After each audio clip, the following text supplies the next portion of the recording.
আসসালামু আলাইকুম রহমতুল্লাহি ওবারাকাতুহু। জামাতকে ক্ষমতায় নিতে হ্যামিলনের বাসিওয়ালা হচ্ছেন মিজানুর রহমান আজহারি।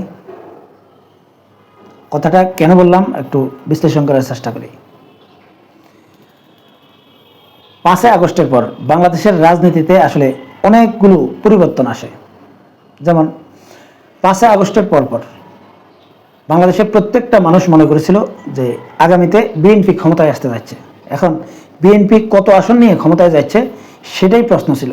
সেটা কি 250-এর অধিক আসন নিয়ে ক্ষমতায় যাচ্ছে নাকি 250-এর কম আসন নিয়ে ক্ষমতায় যাচ্ছে, এটাই মানুষের কাছে প্রশ্ন ছিল। কিন্তু দিন যত যাচ্ছে বাংলাদেশের যেই রাজনীতির হিসাব কিতাব সম্পূর্ণরূপে পাল্টে যাচ্ছে। যদি 5 আগস্টের পর আপনাদেরকে বলি যে এই সোশ্যাল মিডিয়ায় সবচাইতে আলোচিত ব্যক্তির নাম কি, তাহলে আপনারা নিঃসন্দেহে বলবেন যে জামাতের আমির ডক্টর শফিকুর রহমান। তার বক্তব্য, তার কার্যক্রম, তার বাচনভঙ্গি এবং তার যেই কর্মদক্ষতা সব কিছু মিলিয়ে বাংলাদেশের মানুষের কাছে সুপার হিরোতে পরিণত হতে যাচ্ছেন এই ডক্টর শফিকুর রহমান। যেই জামাত বাংলাদেশের স্বাধীনতার ইতিহাসে এককভাবে নির্বাচন করে এখন পর্যন্ত 20টা আসনও পায়নি, আর সেই জামাত ইসলামীকে আসলে এখন ভয় পাচ্ছে বিএনপি। এমনকি বিএনপির যে আত্মবিশ্বাস যে তারা নিশ্চিত ক্ষমতায় আসতে যাচ্ছে এবং কত বড় ব্যবধানে আসতে যাচ্ছে সেটাই মানুষের কাছে প্রশ্নের বিষয় ছিল।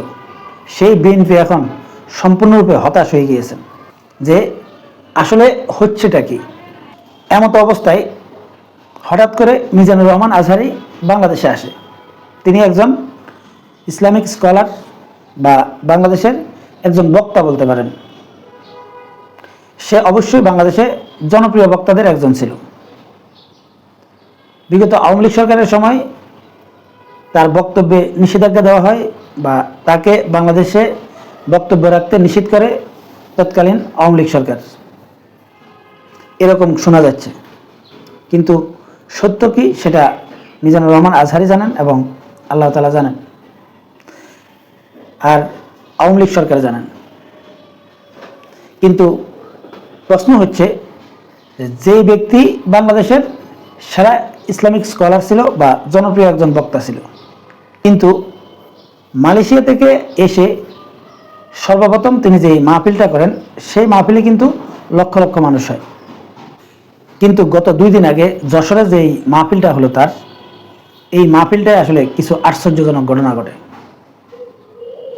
এবং এই ঘটনা কিন্তু স্বাভাবিকভাবে আমি দেখতেছি না, এটাকে আমি অস্বাভাবিক কোনো কিছু বলতেছি। যেমন একটা মানুষ বক্তব্য দেবে, তার বক্তব্য অনেকেই সরাসরি দেখার জন্য যাবে বা শুনবে, এটা স্বাভাবিক জিনিস। কারণ মিজানুর রহমান আজহারির যে বক্তব্য, এই বক্তব্যগুলো আসলে সোশ্যাল মিডিয়ায় কিছুক্ষণ পরেই পাওয়া যায়। আবার অনেকে লাইভ দেখেন, তার মানে একই সময়ে একটা মানুষ কিন্তু তার মোবাইলটা খুলেই কিন্তু তার বক্তব্য শুনতে পারে। আর বর্তমান যে প্রেক্ষাপট বা বর্তমানে যে সোশ্যাল মিডিয়ার যুগ, এই সোশ্যাল মিডিয়ার যুগে আসলে মানুষ সরাসরি কোনো কিছু শুনতে যায় না, কারণ এতে মানুষের সময় ব্যয় হয়। কিন্তু মানুষ কাজের ফাঁকে ফাঁকে যে কারো বক্তব্য শুনতে পারে এবং সরাসরি শুনতে পারে। কিন্তু আজহারের এই মাহফিলে যে আশ্চর্যজনক ঘটনাটা ঘটেছে সেটা হচ্ছে প্রায় 20 লক্ষাধিক মানুষের উপস্থিতি এবং কয়েক কিলোমিটার জায়গা আসলে মানুষ আর মানুষ ছিল। এখন যদি আপনি বলেন যে এই মানুষগুলো কি আসলে আজহারের শুধুমাত্র বক্তব্য শুনতে গিয়েছে, আমি তা মনে করি না। এটা হচ্ছে আজহারের প্রতি ভালোবাসা বা আজহারিকে এক নজর দেখার জন্য, অথবা তার মাহফিলে সে সাক্ষী হিসেবে যেতে চাইছে যে আমি ওই মাহফিলে উপস্থিত ছিলাম, শুধুমাত্র এতটুকুই। তার বক্তব্য কিন্তু আমিও শুনেছি, সেটা বাসায় বসে শুনেছি, আবার আমি লাইভেও কিন্তু তার বক্তব্য শুনেছি। তার মানে তার বক্তব্য শোনার জন্য আমার যশোরে যাওয়া লাগবে অথবা এত কষ্ট করে মাঠে যাওয়া লাগবে, এটা কিন্তু নয়। এটা নিছক কোনো স্বাভাবিক ঘটনাও নয়। মানুষের মন এমন একটা জিনিস, এটা যে কোনো সময় পরিবর্তন হয়। আমরা সবাই কিন্তু শুনেছি হ্যামিলনের বাসিওয়ালা বা এই গল্পটা আমরা অনেকেই শুনেছি। কিন্তু সেটা কিন্তু কাল্পনিক একটা ঘটনা ছিল। কিন্তু এই যশোরে মিজানুর রহমান আজহারের যে মাহফিল বা তার মাহফিলকে কেন্দ্র করে যে মানুষের উপস্থিতি, এটা কিন্তু কোনো গল্প বা উপন্যাস নয়, এটা কিন্তু রিয়েল একটা ঘটনা। এই ঘটনাকে যদি আপনি একটু চিন্তা করেন গভীরভাবে, তাহলে অনেক কিছুই বোঝার আছে। আমি সেটাই আপনাদেরকে একটু স্মরণ করে দিতে চাই। যেমন 1971 সালে বঙ্গবন্ধু শেখ মুজিবুর রহমানের ডাকে পুরো বাংলাদেশের মানুষ একতাবদ্ধ হয় এবং পুরো বাংলাদেশটা কিন্তু খুব অল্প সময়ে স্বাধীন হয়। পৃথিবীর ইতিহাসে এত অল্প সময়ে কোনো দেশ স্বাধীন হয়নি, কিন্তু সেটাই কিন্তু সম্ভব হয়েছে। এবং তৎকালীন আমলে কিন্তু এই মিডিয়ার যুগ ছিল না বা এই সোশ্যাল মিডিয়ার যুগ ছিল না, কিন্তু বঙ্গবন্ধু শেখ মুজিবুর রহমান পুরো বাংলাদেশের প্রত্যেকটা আনাচে কানাচে মানুষের হৃদয় জয় করে নিয়েছিলেন। এবং আপনারা জানেন যে তিনি পুরো পাকিস্তানের প্রধানমন্ত্রী হয়ে গিয়েছিলেন, যেটা অবিশ্বাস্য ছিল। তৎকালীন আমলের পাকিস্তানের যে রাজনীতি, তারা কিন্তু এটা কল্পনাও করেনি। মানুষের যে মন, এই মনটা যে কোনো সময় পরিবর্তন হয়ে যেতে পারে এবং সেটা স্বাভাবিকভাবে পরিবর্তন হয়ে যায়। আর মানুষের মন যখন হঠাৎ করে কোনো পরিবর্তন হয় এবং মানুষের মধ্যে যখন কোনো একটা আবেগ কাজ করে, তখন যে কোনো কিছু ঘটে যেতে পারে। আমি যেটা বুঝাতে চাইছি যে অনেকেই কিন্তু বাংলাদেশ জামাত ইসলামীকে প্রাধান্য দিতে চান না। মানুষের মন পরিবর্তন হতে অথবা যে কোনো কিছু ঘটে যেতে খুব বেশি সময়ের প্রয়োজন হয় না।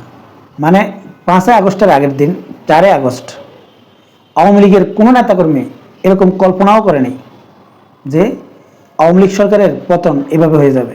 আবার যখন ছাত্রদের আন্দোলন শুরু হয়, সেই সময় কেউ ধারণা করতে পারেনি যে হঠাৎ করে ছাত্ররা এরকম বিস্ফোরণ ঘটাবে অথবা আবু সাঈদের হত্যা নিয়ে বাংলাদেশের মানুষ এভাবে ফুঁসে উঠবে আওয়ামী লীগের বিরুদ্ধে। এটা কিন্তু কেউ কল্পনা করেনি, কিন্তু সেটা হয়ে গেছে এবং সেটা মুহূর্তেই হয়ে গেছে। এই যে মিজানুর রহমান আজহারের প্রতি মানুষের যে আবেগ, যেই ভালোবাসা, যে আকর্ষণ হঠাৎ করে দেখা যাচ্ছে, আপনাদেরকে বুঝতে হবে এই মিজানুর রহমান আজহারিকে, এটা কিন্তু সম্পূর্ণরূপে জামাতের একটা প্রোডাক্ট। এবং জামাত কিন্তু এই জাতীয় অনেক লোক কিন্তু তাদের বিভিন্ন সেক্টরে কিন্তু তৈরি করেছে, হয়তো এক একজনের দক্ষতা অনুযায়ী এক এক জায়গায় তৈরি করেছে। মানে বাংলাদেশের যে রাজনৈতিক দলগুলো রয়েছে, এই দলগুলোর মধ্যে একমাত্র জামাতে কিন্তু তারা যোগ্য লোকদেরকে মূল্যায়ন করে এবং তারা মেধাবী ছাত্রদেরকে টার্গেট করে এবং মেধাবী মানুষদেরকে টার্গেট করে তাদেরকে কিন্তু তারা তৈরি করে রাখে। যার যে যোগ্যতা, তাকে সেই যোগ্যতা অনুযায়ী তারা তৈরি করার চেষ্টা করে। সেরকম একটা ব্যক্তি হচ্ছে এই মিজানুর রহমান আজহারি, বা আরও কয়েকজন আছে, কিন্তু বর্তমানে সবচাইতে জনপ্রিয়তার শীর্ষে এই মিজানুর রহমান আজহারি। বর্তমান যে তরুণ সমাজ এবং যে যুবক শ্রেণী রয়েছে, এই লোকরাই কিন্তু এই আজহারের বক্তব্য বিবৃতি শোনায়। এমনকি হাই এডুকেটেড যে লোকগুলো রয়েছে, তারাও কিন্তু তার বক্তব্য শোনায়। তার মানে হচ্ছে নিম্ন কোয়ালিটি থেকে উচ্চ কোয়ালিটি প্রত্যেকটা মানুষ কিন্তু এই আজহারের বক্তব্য শোনায়। আমার কেন জানি মনে হচ্ছে, যদি জামাত ঠিক নির্বাচনের আগ মুহূর্তে এরকম কোনো ঘোষণা দেয় যে মিজানুর রহমান আজহারিকে জামাতের পক্ষ থেকে নির্বাচন করানো হবে এবং তাকে আগামীর প্রধানমন্ত্রী বানানো হবে, এই জাতীয় বক্তব্য যদি দেয়, তাহলে বাংলাদেশের রাজনীতির পরিস্থিতি সম্পূর্ণরূপে পাল্টে যেতে পারে। হয়তো বলতে পারেন মিজানুর রহমান আজহারের কি প্রধানমন্ত্রী হওয়ার যোগ্যতা রয়েছে কিনা, বা জামাতের আমির ডক্টর শফিকুর রহমানের চাইতে মিজানুর রহমান আজহারি যোগ্য কিনা। ভাই, মানুষের আবেগ যোগ্যতা দিয়ে বিচার হয় না, মানুষের আবেগ অন্যরকম একটা জিনিস। আর জামাত যে কোয়ালিটির রাজনৈতিক দল, এই দলে প্রধানমন্ত্রী মিজানুর রহমান আজহারি নাকি ডক্টর শফিকুর রহমান, এটা বিবেচ্য বিষয় নয়। আমি তাদের রাজনীতি সম্পর্কে যতটুকু ধারণা রাখি, তাদের যে শুরা মজলিস রয়েছে, এই শুরা মজলিসের যে সিদ্ধান্ত হয়, এই সিদ্ধান্তটাই তাদের দলীয় সিদ্ধান্ত হয়। মানে এককভাবে ডক্টর শফিকুর রহমান সিদ্ধান্ত নিতে পারে না বা নেয় না। তাই জামাতের পক্ষ থেকে যে কাউকে প্রধানমন্ত্রী বানাতে পারে, কিন্তু সিদ্ধান্তটা শুধুমাত্র প্রধানমন্ত্রী থাকবে না, সেটা তাদের যে শুরা মজলিস রয়েছে সেই শুরা মজলিস থেকে হয়। হয়তো আগামী নির্বাচনে ট্রাম্প কার্ড হিসাবে এই মিজানুর রহমান আজহারিকে ব্যবহার করতে চাইছে বাংলাদেশ জামাত ইসলামী। আর তার যেই ল্যাঙ্গুয়েজ, তার প্রতি মানুষের যে ভালোবাসা, এই ভালোবাসাকে কাজে লাগিয়ে আগামীর বাংলাদেশের রাজনীতি যে কোনো দিকে ঘুরে যেতে পারে। এবং আমার কেন জানি মনে হচ্ছে যে বাংলাদেশ জামাত ইসলামী আগামী নির্বাচনে ক্ষমতায় চলে আসতে পারে। আবার সেটা বড় ব্যবধানও হতে পারে, আবার ছোট ব্যবধানও হতে পারে, যে কোনো কিছু ঘটতে পারে। সম্মানিত দর্শক, আপনারা কি মনে করেন কমেন্টসে জানাবেন। আল্লাহ হাফেজ।